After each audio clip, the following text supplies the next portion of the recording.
نگران وزیراعلیٰ سندھ جسٹس مقبول باقر کی سکھر ڈویژن میں عام انتخابات کی تیاریوں سے متعلق جائزہ اجلاس کی صدارت۔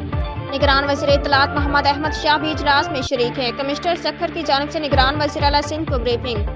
ضلع گھوٹکی میں 2 قومی اور 4 صوبائی نشستوں پر مقابلہ ہوگا۔ ضلع سکھر میں 2 قومی اور 4 صوبائی نشستوں پر امیدوار اتریں گے۔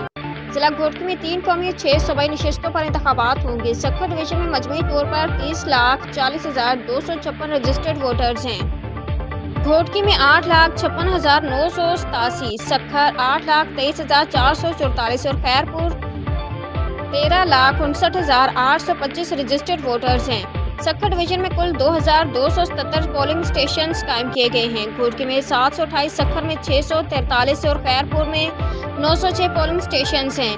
گھوٹکی میں 260 نارمل، 261 حساس اور 207 انتہائی حساس پولنگ اسٹیشنز ہیں۔ سکھر میں 257 نارمل، 220 حساس اور 166 انتہائی حساس پولنگ سینٹرز ہیں۔ خیرپور میں 105 نارمل، 428 حساس اور 373 انتہائی حساس پولنگ اسٹیشنز ہیں۔ سکھر میں 552 رینجرز، 332 پاک آرمی اور 3,290 پولیس اہلکار تعینات ہوں گے۔